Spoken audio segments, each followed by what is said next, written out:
Halo sahabat Santo Paulus, selamat bertemu kembali di channel Santo Paulus ini.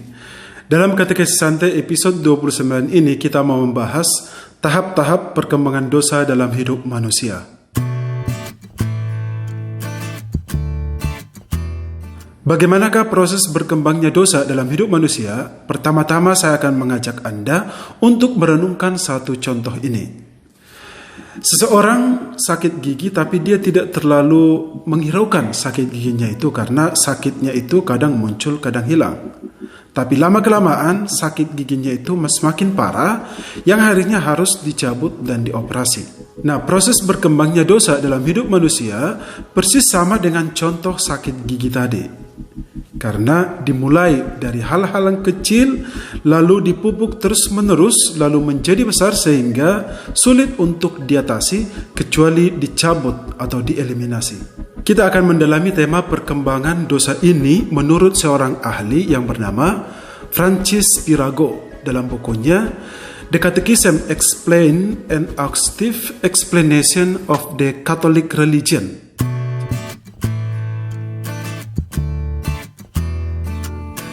Francis Pirago mengatakan bahwa ada 8 tahap perkembangan dosa dalam hidup manusia. Tahap pertama yaitu dosa datang dalam pikiran. Sebenarnya tahap ini bukan dosa, tetapi suatu godaan. Orang masih bisa mengendalikan atau menolaknya dengan cara membuang jauh-jauh pemikiran tersebut dan mengalihkannya kepada hal-hal lain seperti berdoa atau membayangkan seramnya api neraka. Ini bisa membuat orang menghilangkan dosa dalam pikiran. Tahap kedua, kalau dosa dalam pikiran tidak segera dibuang jauh-jauh, maka akan menjadi dosa ringan atau venial sin. Inilah seperti mengunyah-unyah dosa dalam pikiran. Sama seperti telur yang dierami, pada waktunya akan menetas juga. Maka dosa yang terus dituruti di dalam pikiran hanya menunggu waktu untuk membuahkan dosa. Seperti yang dikatakan dalam Yakobus 1 ayat 15, apabila keinginan itu telah dibuahi, ia melahirkan dosa. Dan apabila dosa itu sudah matang, ia melahirkan maut. Tahap ketiga. Tahap ini adalah perkembangan dari pemikiran dosa yang didiamkan atau dinikmati oleh pikiran, kemudian membuahkan keinginan untuk berbuat dosa. Pada tahap ini, dosa bukan hanya di pikiran lagi, tetapi sudah sampai di hati. Dari pikiran turun ke hati. Yesus mengatakan bahwa orang yang mempunyai keinginan untuk berbuat dosa, sudah berbuat dosa. Dalam Matius 5 ayat 28, Yesus pernah berkata, setiap orang yang memandang pada perempuan serta menginginkannya, sudah berzina dengan dia di dalam hatinya. Tahap keempat. Pada tahap ini, keinginan untuk berbuat dosa sudah menjadi keputusan untuk berbuat dosa, tetapi masih merupakan dosa yang ada dalam hati. Ini adalah sama seperti seseorang yang ditawarkan suatu jabatan dengan cara korupsi. Dia mempunyai 3 pilihan, menolak, bernegosiasi, atau mengiyakan. Jadi, pada tahap ini keinginan dan pikiran saling mempengaruhi. Sampai akhirnya membuahkan kemenangan bagi setan sehingga seseorang memutuskan untuk berbuat dosa. Sekarang tahap kelima. Pada tahap ini dosa sudah matang, dalam arti keputusan untuk berbuat dosa itu sudah final dan segera dieksekusi. Pikiran, hati, dan aksi sudah sejalan. Dan ini menyebabkan jiwa seseorang menjadi juga jatuh ke dalam dosa. Pada tahap ini manusia sudah berada dalam dosa berat karena dosa yang dilakukannya itu sudah secara sadar, mau, bebas, dan mampu. Sama seperti air yang menjadi es dan memerlukan panas untuk mencairkannya. Maka pada tahap ini seseorang akan tetap dalam dosa kalau dia tidak bertobat.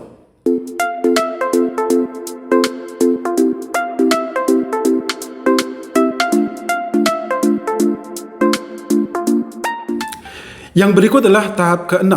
Pada tahap ini, manusia tidak mau bertobat setelah berdosa. Bahkan dia mengulang-ulang dosa itu. Nah, perbuatan dosa yang sering diulang akan menjadi sebuah kebiasaan berbuat dosa, habit of sin, atau kebiasaan jahat, atau habit of vice.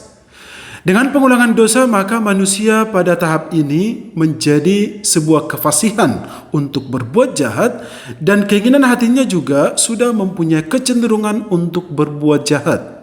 Di tahap ini, seseorang sudah betah dengan konkupisенsinya. Apakah itu konkupisенsi? Saya sudah menjelaskannya itu di episode 28. Silahkan dicek kembali. Sehingga pada tahap ini, orang akan mengalami kesulitan untuk memutuskan ikatan dosa yang sudah menjadi kebiasaan hidupnya. Yang berikut adalah tahap ke-7. Pada tahap ini, perbuatan dosa dan kebiasaan untuk berbuat dosa akan disusul dengan dosa yang lain. Rahmat Tuhan tidak bisa bekerja lagi pada orang yang sudah berada pada tahap ini. Dia tidak dapat melawan dosa lagi karena rahmat Tuhan itu sudah hilang dari dia. Sehingga orang ini tidak mempunyai kekuatan keluar lagi dari dosa itu. Malahan dia akan semakin kreatif mencari dosa-dosa yang baru. Yang terakhir adalah tahap ke-8. Pada tahap ini, kejahatan sudah benar-benar berakar dalam jiwa seorang, maka dia akan melakukan dosa yang benar-benar jahat sampai pada titik membenci Tuhan.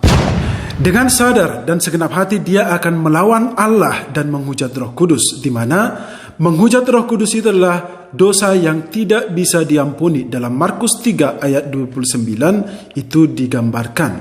Dan orang pada level ini pasti masuk neraka.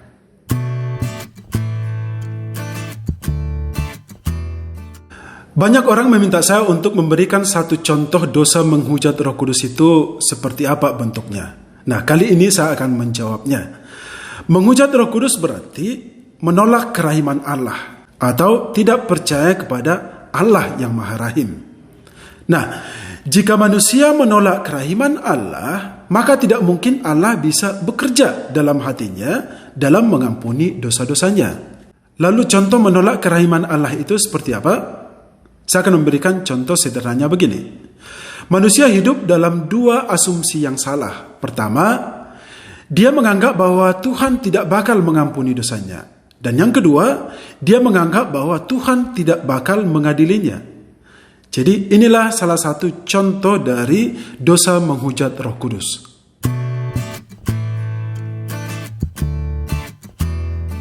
Kesimpulannya adalah, dari 8 tahap perkembangan dosa yang dipopulerkan oleh Francis Pirago ini, kita bisa melihat bahwa ternyata dosa-dosa yang dilakukan oleh manusia itu mempunyai proses yang panjang dari terbentuknya sampai dieksekusinya dosa itu.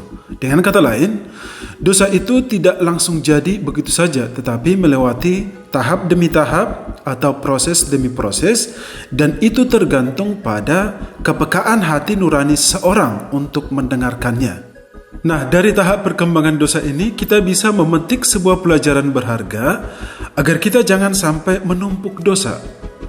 Agar kita jangan sampai membiarkan dosa itu membuat kita jauh dari rahmat Allah yang sampai akhirnya nanti kita membenci Allah. Jangan sampai terjadi demikian. Cukuplah kita berada pada tahap kelima perkembangan dosa menurut Francis Pirago seperti yang saya jelaskan tadi. Karena tahap inilah tahap batas wajar dalam hal dosa. Dalam arti bukannya saya mengajak Anda untuk berbuat dosa, bukan. Tetapi kalau sudah terlanjur berbuat dosa, maka segeralah bertobat. Seperti yang dikatakan oleh Yesus dalam Markus 2 ayat 17.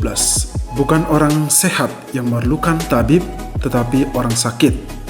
Aku datang bukan untuk memanggil orang benar, melainkan orang berdosa. Itu berarti kalau jiwa kita sudah sakit karena dosa-dosa yang ditumpuk, maka segeralah mencari obatnya. Segera diobati. Obatnya apa? Obatnya lah sakramen tobat. Sampai ketemu di episode selanjutnya. Jesus, no.